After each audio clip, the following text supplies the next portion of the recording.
Hi hello ఈ video వచ్చేసి మీరు లాస్ట్ సంక్రాంతి వ్లాగ్ చూసుంటే ఏంటి అనేది అర్థమవుతుంది. మేము భోగి రోజు బెల్లం లడ్లు అయితే చేసామని చెప్పాను. కొంతమంది ఎవరికైనా లడ్డు ఎలా చేయాలి ఏంటి కావాలి అనుకుంటే ఈ వీడియో పెడతానని చెప్పాను. సో కొంతమంది కోసం అయితే ఈ వీడియో షేర్ చేస్తున్నాను. ఇదేం లేదండి, ఫస్ట్ మనం బజ్జీ పిండి కలుపుతాం కదా శనగపిండి, ఆ శనగపిండి కొంచెం వాటర్ పోసి కొంచెం వంట సోడా అంటారు కదా అది వేసి ఇట్లా కలుపుకోవాలి. ఇలా కారాస్లాగా పడతాం కదా, మనం పూస పడతాం కదా, ఇలా పూస అయితే పట్టుకోవాలన్నమాట. ఇవన్నీ మా మామయ్య మేమైతే చేస్తున్నాం. ఎవ్రీ ఇయర్ వేరే వాళ్ళు చేయించుకునే వాళ్ళం, కొంచెం వాళ్ళందరూ బిజీగా ఉండే. సో ఈసారి మనమే ట్రై చేద్దాం, ఎందుకు ఇంకొకరిని అడగడం అని మా మామయ్య మా అత్త చేశారు ఆల్రెడీ ఒకసారి. సో అవి అయిపోయాయి, కొంచెమే చేశారు, ఫస్ట్ టైం కదా ఎలా వస్తుందో ఏంటో అనేసి. అందుకు ఈసారి భోగి రోజు నేనున్నానని చెప్పి మాకు కూడా కావాలి తీసుకెళ్ళడానికి అని చెప్పేసి మేమైతే ఇలా అప్పలు అయితే చేస్తూ ఉన్నాము. మా సైడ్ మేము అప్పలనే అంటాము, మరి మీరేమంటారో చెప్పండి.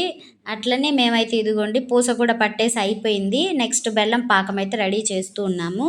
సో నేను బెల్లం పాకం ఎలా రావాలి మీకు అనేది చూపించడం కొంచెం స్కిప్ అయిపోయింది. ఏం లేదు, మనకు అరిసెల పాకం వస్తుంది కదా, అది అత్రాసలు అంటారు కదా, లేదా నిప్పట్టు అంటారు కదా. సో అరిసెల పాకం లాగా రావాలి, కొంచెం గట్టిగా రావాలన్నమాట. పాకం వాటర్లో వేసి చూసుకున్నప్పుడు అలా పాకం రాగానే ఆ పాకంలో కొంచెం 2 స్పూన్స్ నెయ్యి అయితే వేసాము, అలానే కొంచెం వంట సోడా కూడా వేసామన్నమాట. వేసి బాగా కలుపుకున్న తర్వాత ఇది మనం చేసిన పూస ఉంటుంది కదా అది కారాస్, అది మొత్తం ఆ పాకంలోకి బాగా మిక్స్ చేస్తూ కలుపుతూ వేసుకోవాలి. ఒకేసారి వేయకండి, మొత్తము కలవదనమాట బెల్లం అనేది, అందుకని కొంచెం కొంచెం వేస్తూ అది మిక్స్ చేస్తూ కలుపుకోవాలి. ఆ గెంటి కొంచెం పెద్దది అది తీసుకొని ఇలా మిక్స్ చేస్తూ కలుపుతూ ఉన్నామన్నమాట. ఉప్పు అట్లాంటిది ఏం వేయకండి, టేస్ట్ మారిపోతుంది. బెల్లం పాకంలో మర్చిపోయాను, మీరు యాలకుల పొడి కూడా వేసుకుంటే టేస్ట్ ఇంకా బాగుంటుంది. సో మేము ఇట్లయితే 1 కేజీ లడ్డు అయితే చేస్తున్నామంటే కేజీ బెల్లంకి కేజీ శనగపిండి వేసి చేస్తూ ఉన్నామన్నమాట. సో ఇవంతా మా కోసమే చేసుకుంటూ ఉన్నాం, బట్ టేస్ట్ మాత్రం చాలా బాగా వచ్చింది. ఫస్ట్ టైం చేసినప్పుడు కూడా చాలా బాగా వచ్చిందనమాట. సో కొంచెం ఆ కారాస్ అనేది మిగిలిపోయింది, బెల్లంకి సరిపడా వేసుకుంటూ కలుపుకుంటూ ఉన్నాము.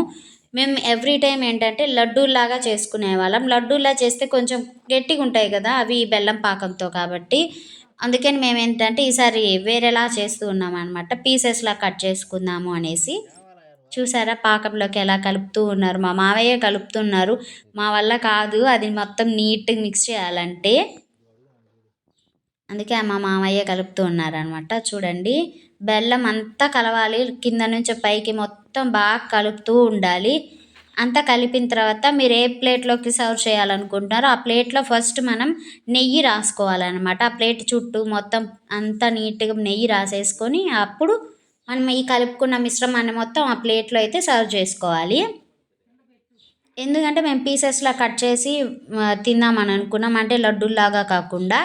సో ఇదిగోండి ఇట్లా అయితే మొత్తం ఆ గిన్నెలో ప్లేట్లలోకి లాగేసి ఇట్లా మా మావయ్య చూపిస్తారు చూడండి. ఇప్పుడు ఇట్లా నీట్గా ఎట్లా ఇట్లా ఏదైనా చిన్న రౌండ్గా ఉండే గ్లాస్ లాగా కానీ ఏదైనా చెమ్ములాగా తీసుకొని ఇట్లా నీట్గా సెట్ చేసేకోండి. అదంతా అలా సెట్ చేస్తే ఏంటంటే ఆ ప్లేట్కి మొత్తం నీట్గా ఆనుకొని పీసెస్ కరెక్ట్గా నీట్గా వస్తాయి. సో ఇట్లా అయిపోయిన తర్వాత మనం నీట్గా ఒక చాక్ తీసుకోనో లేకపోతే ఏదైనా స్పూన్తో అయినా కూడా మీరు ఇట్లా పీసెస్లా కట్ చేసేసుకోవచ్చు. ముందే కట్ చేసుకోవాలి, ఎందుకంటే ఆరిపోయిన తర్వాత అవి గట్టి పడిపోతే కొంచెం మీకు పీసెస్కి కట్ చేయడానికి రాదు. అందుకే ముందు ఇలా పీసెస్లా కట్ చేసి కాసేపు అట్లనే ప్లేట్లో పక్కన పెట్టేసుకోవాలి.